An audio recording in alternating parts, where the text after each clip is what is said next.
No one noticed the exact moment James disappeared. One morning, his phone simply went silent. No calls answered, no messages seen, no trace of where he had gone. It was as if the world had swallowed him whole. For Tu Diep, the silence was louder than any storm. She stood on the balcony of their small home, clutching her phone so tightly her knuckles whitened, staring into the misty dawn as if James might step out of it and smile at her the way he always did. But he didn't. They had argued the night before.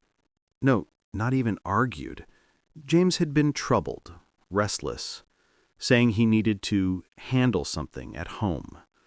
She remembered how his eyes kept drifting away from her, as though he carried a burden he could not share. When he left, he kissed her forehead, whispered that he loved her, and told her not to worry. But worry was all she had now. Rumors began spreading through the James family estate like wildfire. Servants whispered that Father James had called his son into a long, intense meeting. Others said the old man had stormed out afterward, his fury shaking the walls. To outsiders, it looked like a father guiding a son, but Diep had seen enough of that man's disdain to know better. Each time she asked where James had gone, his family gave the same cold answer. He needed time away. Don't ask too many questions. It wasn't an explanation. It was a warning. Diep knew Father James had never accepted her.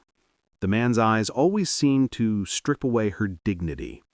She had endured his coldness for James's sake, believing that time and love would soften him. But now, with her husband missing, every instinct inside her screamed that something was terribly wrong. That morning, Diep went to the main house to confront him. She stood in the grand hallway, her heart pounding as she waited for Father James to appear. When he finally stepped out, his expression was carved from stone. "Where is James?" Diep asked, her voice trembling despite her effort to appear strong. He didn't even blink. "He is gone," Father James said flatly, "and he will not be coming back to you." The world around Diep tilted. Gone? Not coming back? His voice held no sadness, only finality. In that moment, Diep realized something chilling. James hadn't left her by choice, and if she wanted to find him, she would have to fight against the very man who claimed to be his father.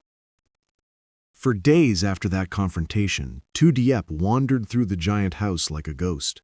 Every hallway echoed with the memory of James's footsteps. Every room felt colder without his presence. But Father James's final words kept stabbing her heart. "He will not be coming back to you." Why? What had he done to James? Where was James now? Determined to uncover the truth, Diep refused to be intimidated. She returned to the main house early one morning, stepping inside just as the sun traced pale gold across the floors. Servants glanced at her nervously, but said nothing. Fear of Father James sealed their lips. She found him in his study, sipping tea, as if the world were perfectly normal. "I want the truth," she said, forcing her voice to stay steady. "You owe me that much." Father James looked up from his cup, his eyes sharp and dismissive. "I owe you nothing.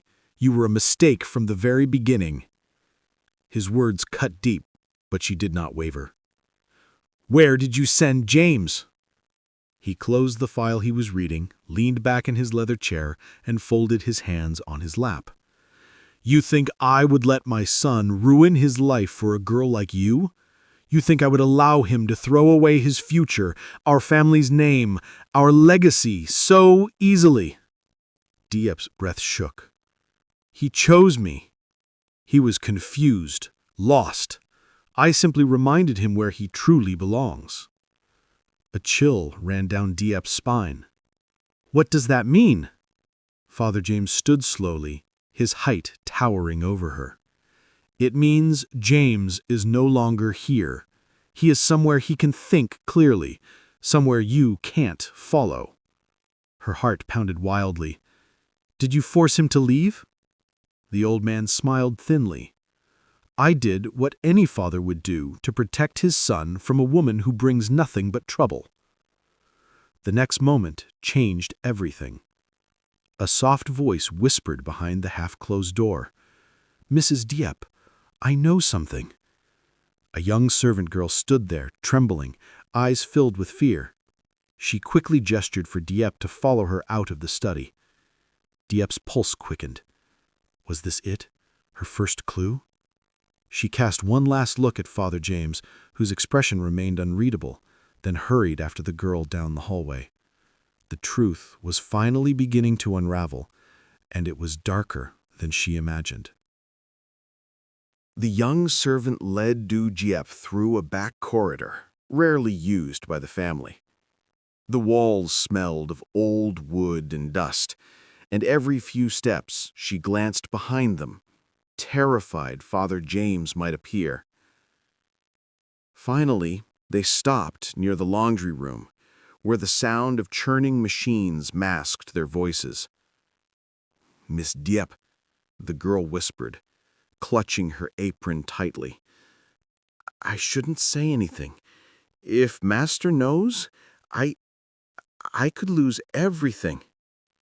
Diep placed a gentle hand on her arm. "I won't let anything happen to you, but please, I need to know the truth." The girl swallowed hard, then slowly nodded. "The night before Master forced you out, James left me a message. He said if anything happened to him, if he suddenly disappeared, I should give it to you." Diep's breath froze. A message? The servant reached into the pocket of her uniform and pulled out a small folded paper, worn around the edges, as if she had hidden it repeatedly out of fear. Diep unfolded it with trembling fingers. James's handwriting rushed onto the page, like a familiar voice speaking directly into her heart.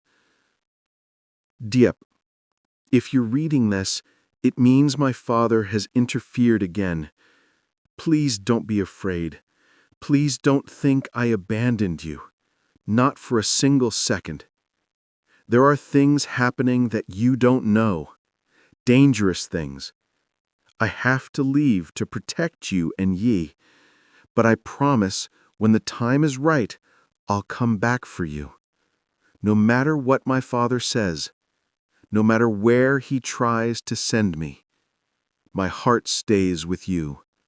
James." Her vision blurred as tears filled her eyes. Relief, fear, and love collided all at once. He hadn't left by choice. He hadn't abandoned her. He was trying to protect her. Again. "Where is he?" Diep whispered, voice cracking. The girl stepped even closer, terrified. "Master sent him overseas, with people he trusts. They left at dawn. They said it's for training, but I overheard things." "What things?" "That James didn't want to go. That he tried to call you, but his phone was taken away. And that someone dangerous is involved." Her voice shook violently. "Master said you would only be a distraction, that keeping you apart was the only way to save him." Diep clutched the note to her chest as if it were the last piece of James she had left. The truth hit her like a storm. James wasn't simply gone. He was being controlled, manipulated, possibly in danger. And if she didn't act fast, she might lose him for good. The world outside Father James's mansion felt colder than before, as if the sky itself had dimmed in sympathy with Tu Diep's trembling heart. She stepped onto the pavement, clutching James's note so tightly it nearly tore. Each word burned in her palms, his love, his warning, his promise. He'd been taken, and she had been left behind, but not abandoned, not forgotten. Her breath shook as she reached the gate. She was about to step into the street when a firm, familiar voice rose behind her. "Stop right there, Father James." Slow, heavy footsteps approached, echoing the weight of the hatred and fear he carried for her. Tu Diep closed her eyes for one moment, one slow, steady breath, before turning to face the man who had shattered every piece of her heart. His expression was unreadable, trapped between fury and something darker, desperation. "You should have never come back here, Diep. I warned you to stay away from James." Her fingers curled around the note. "And you think you can separate us forever?" "I already have." His voice was low, confident, cruel. "James is gone, and even if he wanted to return, which he won't, you won't see him again." A tremor ran through her, but not from fear this time, from resolve. "You're wrong," she whispered. Father James's eyes narrowed. "You naive girl, what do you think you can do? You're nothing. You have no power, no status." "No," Tu Diep cut him off, her voice shaking yet fierce. "I only have love, and that's something you've forgotten long ago." He froze. "You think keeping James away from me protects him, but you're destroying him. You're tearing him away from the only place he has peace." "Silence!" "James doesn't need control. He needs a father." For a moment, the world seemed to hold its breath. Then, Father James lunged forward, fury breaking loose. But before he could reach her, the iron gate burst open behind Tu Diep. A familiar voice roared, "Don't touch her!" Tu Diep's heart stopped. "James!"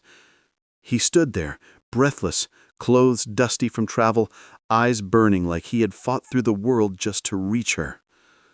"Father," he said through clenched teeth, stepping between them, "if you want to hurt her, you will have to go through me."